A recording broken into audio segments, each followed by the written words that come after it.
started your lawsuit, you've received a defense, you've corresponded with defense counsel. What's next? You need to serve your affidavit of documents, and you need to serve your notice of examination and go to examination for discovery. Let's start with the affidavit of documents. So what is it? You've got your form book, so you can look at the form you need to use, but basically this is an affidavit that contains Schedule A, B, C, and if you're in the simplified rules, then it will also have D. So what is Schedule A? Schedule A lists everything that you have in your power, possession, or control that you don't object to providing to the other side. Schedule B lists everything that you have in your power, possession, or control that you are not providing to the other side, usually on the basis of privilege. Could be other reasons, but usually what we see is privilege. For example, if you have communications with your client, that's solicitor-client privilege. And so what does that mean? You're not producing it. You're not required to produce it. Then you can have Schedule C. So everything that you have in your power, possession, or control that you no longer have in your power, possession, or control. So for example, if you had a flood and the documents were destroyed, then you need to list those documents, but you obviously don't have it anymore. We should probably see a little bit more in Schedule C that we don't see. Like for example, I haven't seen anyone put camera footage, surveillance camera footage, but it rewrites after 30 days. So I think it should be in Schedule C, but I haven't seen anyone put that there yet, unless it was actually destroyed in some way. But just food for thought.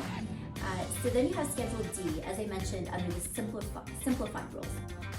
Simplified rules are for smaller cases. So you have small claims court, and you have simplified rules for the next threshold, and then you have just the regular procedure. So if you have a Schedule D and it's a simplified rules case, your court file number is going to have an SR beside it.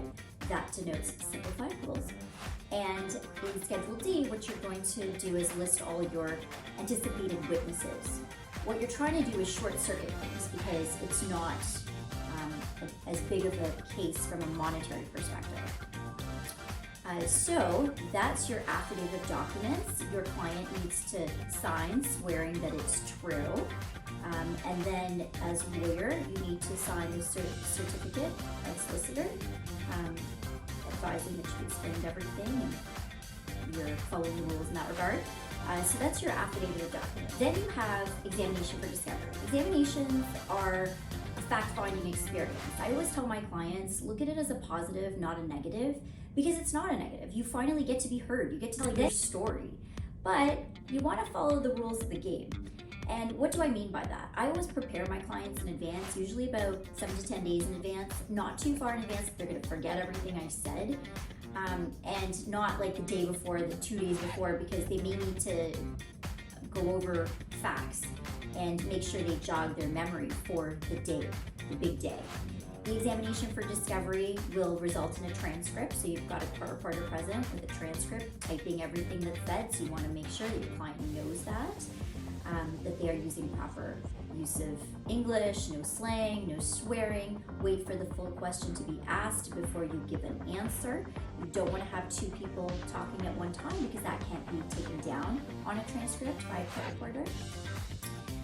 You want to answer with a yes or no wherever possible. You don't want to elaborate unless it's necessary to do so to answer the question. Less is more. More can sometimes lead to more questions, which can lead to problems. You want to explain to your clients what are undertakings, what are refusals. So undertakings are promises to give information. Now, technically, you've got 30 days, but again, no one really complies by that. You give it as soon as you can. If you take too long, the other side can threaten a motion, which is getting a court order against you and seeking costs against you for not complying within a reasonable time. So those are undertakings. Refusals. Oh, and just going back to undertakings, it could be a promise to give an undertaking, a promise to give the updated clinical notes and records of the family doctor, or it could be to give contact information for so-and-so.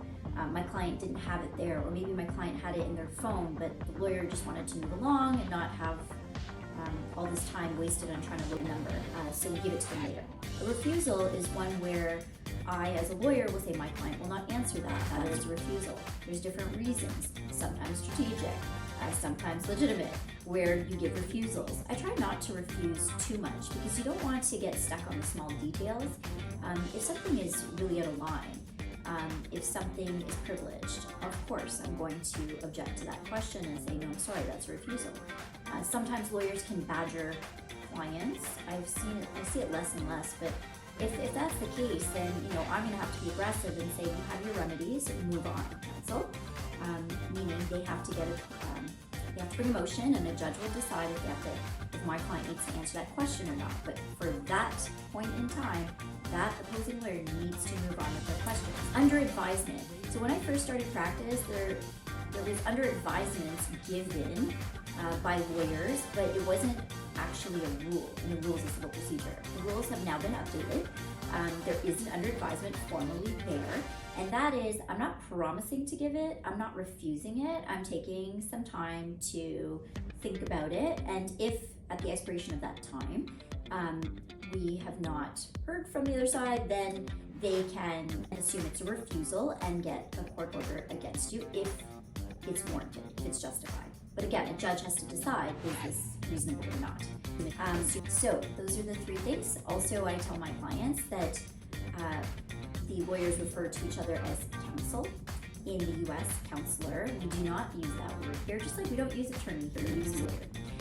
Sometimes if there's multiple lawyers in a proceeding, you'll hear one lawyer say to the other lawyer, my friend. Well, they're probably not friends. They probably don't even know each other. They may have just met that day, but that is a form of respect and just the vocabulary we use as lawyers to call someone my friend. Examinations for discovery used to be held at a court reporter's office in person. And I actually really enjoyed that because I got to see everyone, lawyers from different files, friends from law school, mediators would be there. I got to know the court reporters and form a professional working relationship with them. And unfortunately, we don't really do that in person since the pandemic. So now examinations for discovery are mostly virtual. However, although I miss seeing everyone, I recognize the benefits, which means that during the break, I can actually work on other files. I'm also not losing time commuting. So although I practice and my office is in Toronto, my practice area is all of Ontario. So I may be in London one day, Windsor the next day, Mississauga the next day. And it was exhausting to drive and fly and take trains and do all this and then try to get your work done. So this is all cost savings because all those modes of transportation cost money, and parking in Toronto is not cheap. So all of this is helpful. We have lost a little bit in terms of not only the social aspect, but also the relationships with our client, the advocacy a little bit, because you don't advocate the same way, in my opinion, on a screen as you do in person, but I guess the pros are outweighing the cons, so we are keeping it on virtual.